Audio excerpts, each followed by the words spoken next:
আজকে যিনি বাংলাদেশকে এতিম করে চলে গেছেন বেগম খালেদা জিয়া, আল্লাহ তাকেও আপনি মাফ করে দেন। এ আল্লাহ তাকেও ক্ষমা করিয়া দেন। এ আল্লাহ মাবুদ রে, তার দলের নেতা কর্মীদের মাধ্যমে জানি না কে যাবে, আমি জানি না, তবে তোমার কলমে যদি লিখনে থাকে তাদের দ্বারা মাওলা ভালো ভালো কাজ করার তৌফিক দিও। বিএনপির চেয়ারপারসন বেগম খালেদা জিয়া, তার সম্মান কিন্তু কম ছিল না। তিনবারের প্রধানমন্ত্রী।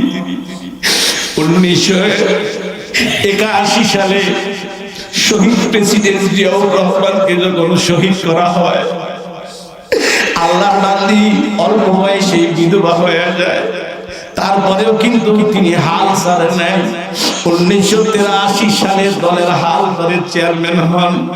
বাদামে 1996 এক থেকে নিয়ে বাদাম উনি পরপর 3বার প্রধানমন্ত্রী হয়। বাদামে যার যে গুণ আছে গুণটা একটু বলাই দরকার। আল্লাহ এই বাঙালির জীবনে কষ্ট কম করে নাই। বাদামে অল্প বয়সে স্বামী হারা, আবার ফের ছেলে পরিজার টুকরা ছেলেও ইন্তেকাল করলো, কুকুর সাহেব ইন্তেকাল করলো, বড় বেটাটাও দীর্ঘদিন বাহিরে ছিল। ও আমার বন্ধুগণ, আল্লাহর এই বান্দি দুনিয়ায় বাজার আজকে থাকতে পারে নাই। সন্তান নাতি পুতি স্ত্রীর জন্য ছেলের স্ত্রীকে রেখে দুনিয়ার থেকে কিন্তু দুনিয়ার থেকে চলে গেছে। তার লক্ষ লক্ষ কর্মী ভক্তকে রেখে আজকে কিন্তু দুনিয়ার থেকে বিদায় নিয়ে চলে গেছে। ওনার যাওয়ার মেসেজ কি? উনি যেন এটাই বোঝায় দুনিয়াতে থাকার জায়গা না, ক্ষমতার মালিক হলেও থাকার জায়গা না, বাদাম দলের প্রধান হলেও থাকার জায়গা না, বাদাম দলের এমপি মিনিস্টার হলেও দুনিয়াতে থাকার জায়গা না। আমি খালেদা 3বার প্রধানমন্ত্রী, আমি থাকতে পারলাম না। উনি বাদাম সবাইকে শোক সাগরে ভাসিয়ে দুনিয়ার থেকে আজই বিদায় নিয়ে চলে গেছেন।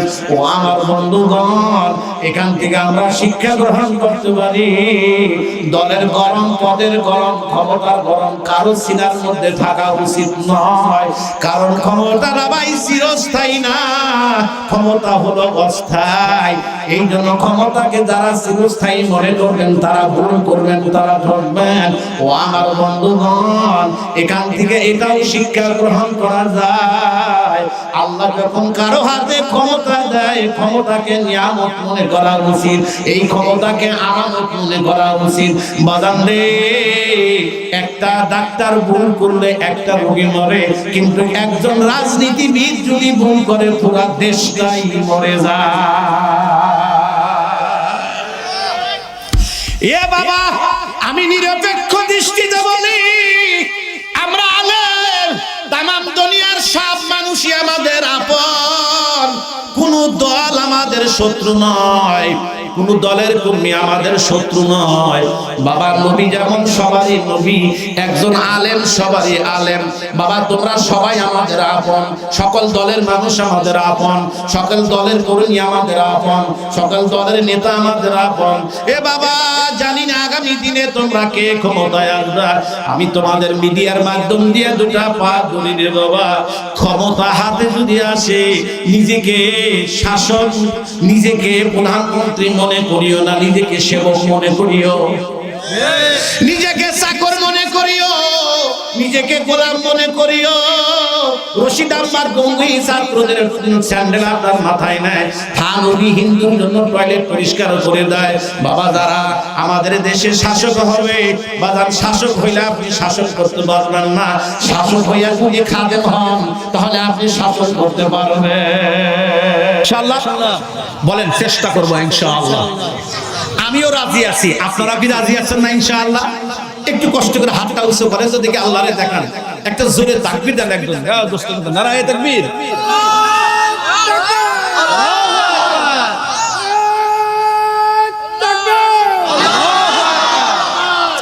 আল্লাহ কবুল করেন, জোরে কোন আমিন। আব্বা, আজকের ওয়াজি হলো এই দুইটা পয়েন্ট। এক নম্বর, যদি বড় কিছু হতে চান, যদি আপনিও সম্মানের একটা জিন্দেগি চান, যে আমি সম্মান ইজ্জতের একটা জিন্দেগি চাই, আমার জানাজায় হাজার হাজার মানুষ হোক, যদি এটাও চান, মানুষের সম্মান চান, তাহলে একটা আমল প্রথম, সেটা হলো তাকওয়া। সুবহানাল্লাহ। সকল গুনার কাছ থেকে নিজেকে ফিরিয়ে রাখা। আমিন কোন, আমিন কোন, আমিন কোন। আল্লাহ আমাকেও তৌফিক দেন, আমার শ্রোতাদেরকেও আল্লাহ তৌফিক দেন, আমিন। বলেন, এক নম্বর আমল কি? সকল গুনার কাছ থেকে নিজেকে কি করে রাখা? ফিরে রাখা। আচ্ছা, আপনার দারুল উলুম দেওবন্দের নাম শুনছেন না? জি। এই যে মাদ্রাসাটা দেখেন, আজকে তো অন্তরটা ভরে গেছে মাদ্রাসা দেখে, আলহামদুলিল্লাহ, কলজাটা ভরে গেছে। এই মাদ্রাসাটা হলো দেওবন্দের একটি টুকরার নাম, একটা শাখা। দারুল উলুম দেওবন্দ মাদ্রাসা এটা সাধারণ কোন মাদ্রাসা না, যেটা আল্লাহর রাসূল দাগ দিয়ে গেলেন নানতুবিকে, যে এই যে আমি দাগ দিলাম এইখানেই মাদ্রাসা বানাবো। নবীজি চলে গেছে 1550 বছর আগে, আর দেওবন্দ মাদ্রাসার বয়স তো বেশি না, অল্প কিছুদিন। নবী ডাক দিল কেমন? আপনারা জানেন ভারতবর্ষকে শাসন করেছিল ইংরেজ 200 বছর। কথা কয় না? কয়শো বছর? লম্বা ইতিহাস আমি বলবো না। এই 200 বছর যে তারা শাসন করেছিল, প্রথম টার্গেট ছিল দ্বীনকে কেড়ে নেওয়া। এই জন্য ইতিহাস বলে যে তারা প্রায় 10,000 মাদ্রাসাকে জ্বালিয়ে দিয়েছিল, 2 লক্ষ কোরআন পড়িয়েছিল, লক্ষ লক্ষ আলেমকে গাছের সাথে ঝুলিয়ে রেখেছিল ইংরেজ। সব যখন কেড়ে নিল, শহর কেন্দ্রিক মাদ্রাসাগুলো বন্ধ, তালা, আলেমদেরকে তো হত্যাই করলো। সে সময় বেঁচে ছিলেন মাওলানা কাসেম নানুতুবি রহমাতুল্লাহি আলাইহি। সাধারণ কোনো মানুষ না, আব্বা গুনাহ কি জিনিস বোঝে না। এত বড় আলেম, কত বড় তার এলেম মাপার যোগ্যতা আবার আমাদের না। আমি যতটুকু জানি, এত বড় আলেম এবং আল্লাহর সাথে এত সম্পর্ক, ওনার জীবনীতে আসছে উনি 1 মিনিটে কোরআনের হাফেজ হয়েছিলেন।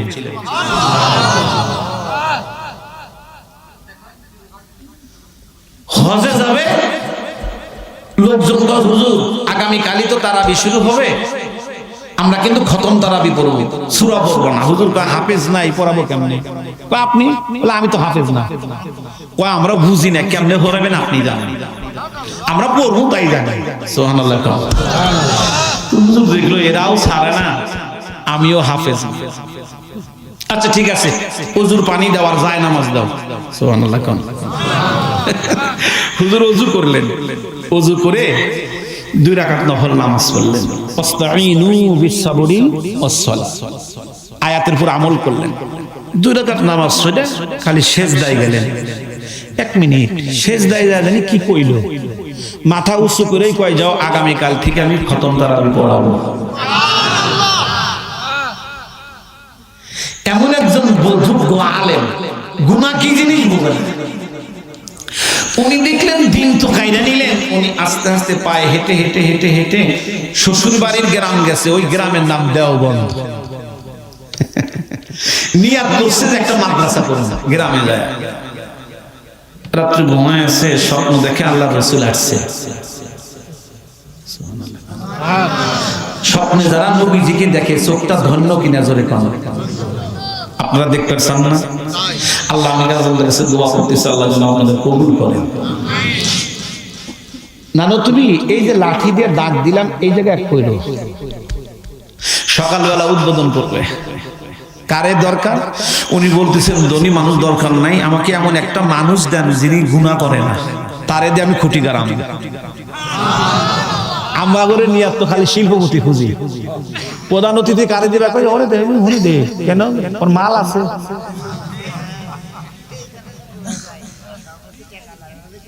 বলে কি সভাপতি কেন জানো গিয়ে দূর মদ খায় না, মাল আছে। এই যে আমাদের নজরও মালের দিকে, আমাকে আল্লাহ ফকির বানাবে।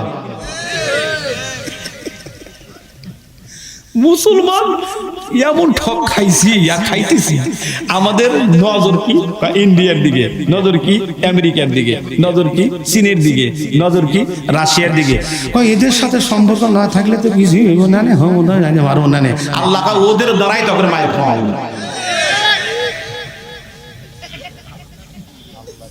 আপনারা রাগ করতেছেন নাকি?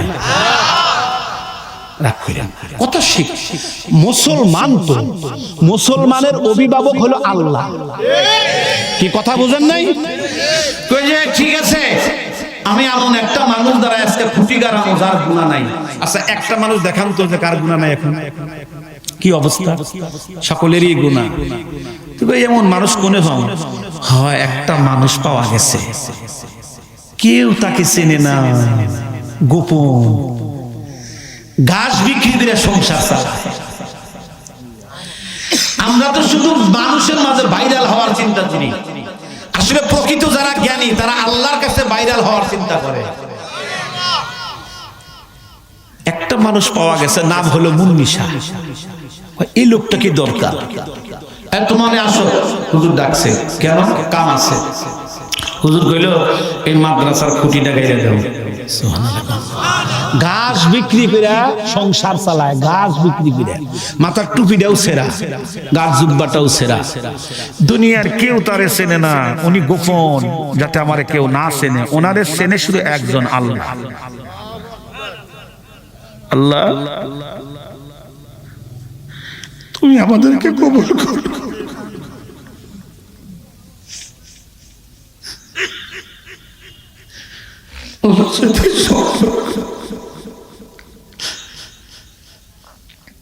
নিয়ে আসছে, আসার পরে বলি হুজুর কি করি?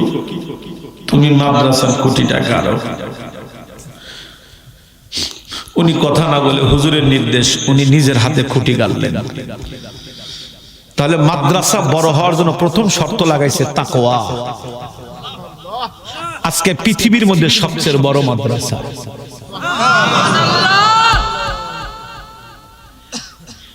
এই মাদ্রাসাকে যদি বড় বানাইবে চান, ছাত্র শিক্ষক কমিটি সহ সকলের গুণামুক্ত থাকতে হবে। টাকা নিয়েও সারতে পারবেন না, কালেকশনও করতে হবে না, এমন দরজা আল্লাহ খুলে দিবে। দুইটা একটা প্রমাণ নাই আমার কাছে, বহু প্রমাণ আছে। সুবহানাল্লাহ, কন্যা বাবা।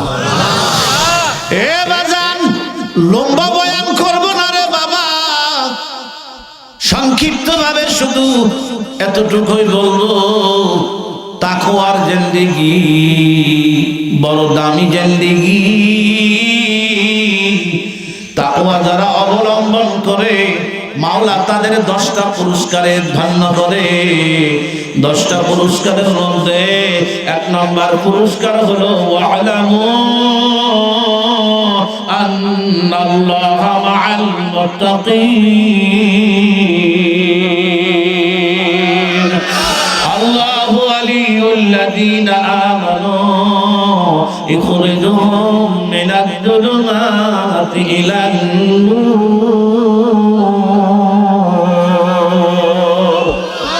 এ বাবা, সোনাপুরের মানুষ, জীবনে আর আসতে পারবো কিনা জানি না, জীবনের চেহারা গুলি আর দেখা হবে কিনা জানি না। বাবারে, হাতটা কমপক্ষে ফেরত দিয়েন না। আমি সকলের পায়ে ধরি বাবা। যদি বলেন হুজুর নিচে আইসা পা ধরেন, আমি তাও রাজি। আমি পা ধরা মানুষ রে বাবা।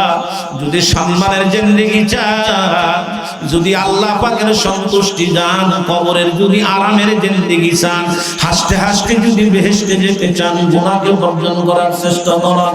ও আমার বন্ধুগণ, জীবনে যদি বড় হইতে চান, মাদ্রাসা বড় বানাইতে চান, 2 নাম্বার আমল হলো আদব। বাবা, যারা বেয়াদব তারা কোনদিন বড় হইতে পারে না। বাদাম, শয়তানের এলেম কম ছিল না, শয়তানের আমলও কম ছিল না, পৃথিবীর সকল মানুষের ইবাদত আর যদি বাদান শয়তানের ইবাদত এক জায়গায় কোন সমপরিমাণ হবে না। ও আমার বন্ধুগণ, নবী রাসূলগণ কিন্তু ভিন্ন কথা বাপজিরা আমার, কারণ শয়তানের ইঞ্চি ইঞ্চি মাটি এমন কোনো জায়গা নাই শয়তানের সেজদা ছিল না। এক এক আসমানে এক একটা নাম ছিল। শয়তান সবচাইতে বড় আলেম ছিল, এমন কোনো বিদ্যা নাই শয়তানের জানা নাই। বাদান আইনুল ইয়াকিন, হকুল ইয়াকিন, ইলমুল ইয়াকিন, তিন ধরনের বিদ্যা তার ছিল বাবা। এত বড় বিদ্যা হওয়ার পরেও শয়তান আল্লাহর কাছে দামি হইতে পারে নাই, চিরদিনের জন্য মারদুদ হয়ে গেছে, অভিশপ্ত হয়ে গেছে। কেন হয়েছে বাবা? শয়তান আলেম ছিল কিন্তু শয়তান ছিল বেয়াদব। এই জন্য বেয়াদব কোনোদিন বড় হতে পারে না, কোনোদিন বেয়াদব বড় হতে পারবে না। আর আলেম হওয়ার পরেও যদি বেয়াদব হয়ে যায়, তার এলেম আল্লাহ রাখবে না। এই জন্য আদব সর্বোচ্চ দামি। সুবহানাল্লাহ, একটু জোরে বললেন না বাবা? আমি আপনাদের পায়ে ধরি, যতদিন বাইসা আছেন কারোর সাথে বেয়াদবি করবেন না। আমিন কো আমিন। আমার দ্বারা যেন একটা হিন্দু কষ্ট না পায়, কোনো কাফেরও যেন কষ্ট না পায়, এমন ব্যবহার করব। আমরা সবার সাথে সুন্দর ব্যবহার করব। আল্লাহ আমাকেও তৌফিক দিক, আপনাদেরকেও তৌফিক দিক। আমিন, জোরে বলবেন না বাবা? আদব কাহারে বলে? দুই তিনটা কথা বলি, চোখের পানি রাখতে পারবেন না। আদব, এই মাদ্রাসাগুলো বড় হয় আদব দ্বারা। অনেক দিন আগে আমাদের একজন বুজুর্গ চলে গেছেন, মাওলানা রশিদ আহমদ গঙ্গোহী রাহমাতুল্লাহি আলাইহি। কত বড় আলেম ছিলেন এটা আমি করতে পারবো না। ওনার ফতোয়া লেখা কিতাব আমরা পড়ে পড়ে ওই কিতাব দেখে ফতোয়া দেই। সুবহানাল্লাহ। ফতোয়ায়ে রশিদি একটা কিতাব আছে, এত বড় ফতোয়ার কিতাব উনি নিজে লিখছেন, ওইটা পড়ে পড়ে আমরা ফতোয়া দেই। তাহলে কত বড় আলেম। ওনার গায়ে একটা জুব্বা থাকতো খেরকা, যেটা আমার শেখ মুর্শিদ যার উসিলায় পেয়েছিলাম এই চোখের পানি, যার উসিলায় পেয়েছিলাম দিলের ব্যথা এবং মারেফাতের ঘ্রাণ, উনি তাবারু হিসাবে সেই খেরকাটা পেয়েছিলেন। ওই খেরকা যখন পরিধান করতেন মাওলানা রশিদ আহমদ গঙ্গোহী, তাম পৃথিবীকে একটা প্লেটের মতো দেখতে পাইতেন। উনি কুতুব ছিলেন কিন্তু ভদ্রতার শীর্ষে ছিলেন, এত ভদ্র ছিলেন। ওনার বিরুদ্ধে একজন লেখালেখি করতো, খালি বদনাম করতো, খালি বদনাম লিখতো, গীবত লিখতো। হুজুর ওইটা পড়তেন আর হাসতেন। খাদেম একদিন বললো, হযরত আপনি হাসেন কে? কয় যে এই লোকটারে আমি আমার পীর বানাইছি। দেখছেন লেখে বদনাম, আর হুজুর কয় তুমি আমার পীর সাহেব। মুরিদে জিজ্ঞেস করলে এটা বুঝলাম না, তারে পীর বানালে আপনি তো বদনাম করে, গীবত করে, তারে পীর বানান না? কয় যে সেই তো আমার বোন সবচেয়ে বড় পীর, উনি আমার দোষগুলা ধরে আর আমি দেখি পড়ি, যদি দোষ হয় তাহলে আমি তওবা করি। সুবহানাল্লাহ। আর আমরা কি করতাম? মারামারি, আমার বদনাম করে।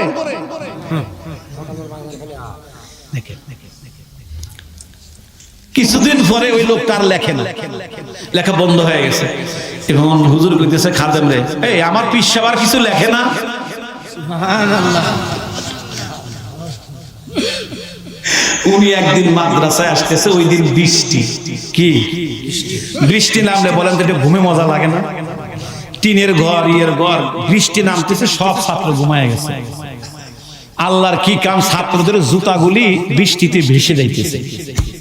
হুজুর মাদ্রাসার গেটে আসছে, এসে দেখে ছাত্রদের সব স্যান্ডেল ভেসে যায়। হুজুর মাথার পাগড়িটা খুলে ফেললেন। পাগড়িটা খুলে দিয়া উনি বৃষ্টির ভিতরে আমনে করে পারলেন ছাত্রদের স্যান্ডেল গুলি নিজের হাত দিয়ে খুঁটে খুঁটে ওই রুমালের মধ্যে নিতেছেন। কথা কি বুঝতেছেন আমরা? বাবা বাজান রে, আদব কাহাকে বলে দেখেন। বাজান রে, নিজের রুমালের মধ্যে, নিজের পাগড়ির মধ্যে ছাত্রদের স্যান্ডেল গুলি এমনি করে উঠায়া নিজেই এমনি করে নিয়ে আবার মাথার উপরে নিলেন, আবার মাঝে মধ্যে বুকেও নেয়। বুকে নিয়ে মাদ্রাসার বারান্দায় যখন আসলেন, একজন ছাত্র দৌড়ে গিয়ে বলে, হুজুর এটা আপনি কি করলেন? আমাদের স্যান্ডেল না আপনার মতো মানুষ আপনার রুমালের মধ্যে উঠাইলেন, আপনার পাগড়ির মধ্যে উঠাইলেন, আবার উঠাইলেন তো উঠাইলেন, আপনি মাথায়ও নিলেন, আপনি বুকের মধ্যেও নিলেন। হুজুর কারণ কি? হুজুর কান্দার বলে, বাবা রে আমি রশিদ আহমদ গঙ্গুহি, আমার জীবনে কোনো আমল নাই, আমি কাল হাসরের ময়দানে আল্লাহ রাসূলের সামনে কি নিয়ে দাঁড়াবো? আমি যদি জাহান্নামের হুকুম পাওয়া যায়, আমাকে যদি জাহান্নামের সার্টিফিকেট হাতে দেওয়া হয়, আমি আমার আল্লাহকে বলবো, আল্লাহ, আমি আমার রাসূলকে বলবো, ইয়া রাসূলুল্লাহ, আমার জীবনে কোনো আমল নাই, একটা আমল নিয়ে আমি হাসরের ময়দানে আসছি, আমি আপনার প্রতিনিধি তলে তুলে এলেমের স্যান্ডেল আমি বুকে রাখছিলাম, আমি মাথার উপরে রাখছিলাম।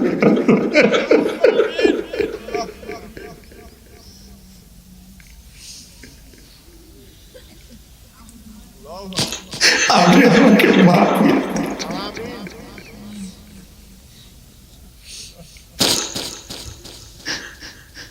আল্লাহ, আমার কোনো আমল নাই, আল্লাহ, আমার কোনো পুঁজি নাই, আপনি আমাকে ক্ষমা করে দেন আল্লাহ।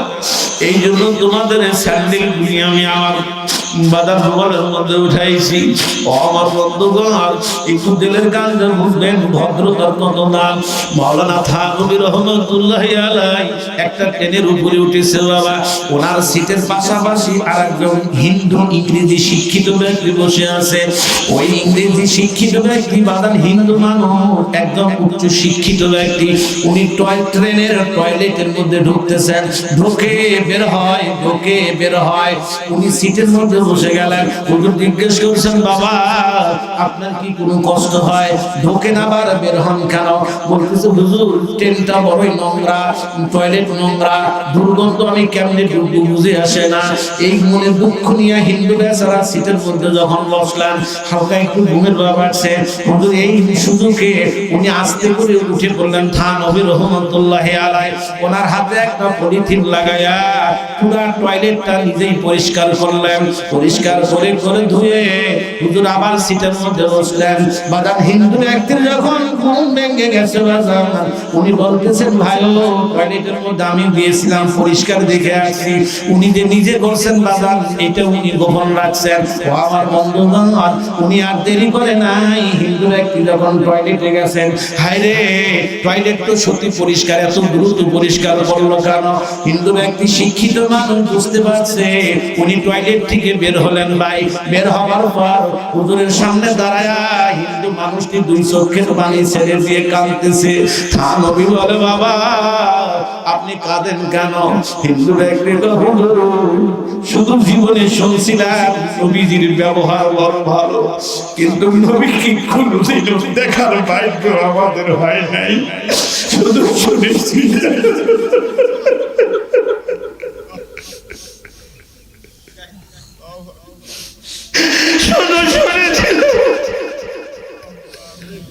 মদিনার নবীর ব্যবহার ভালো। হুজুর আজকে আপনার ব্যবহার দেখে আমাদের সাক্ষী দিল নবীর ব্যবহার কত সুন্দর ছিল। আপনার ব্যবহার যদি এত ভালো হয়, না জানি নবীর ব্যবহার কত সুন্দর ছিল।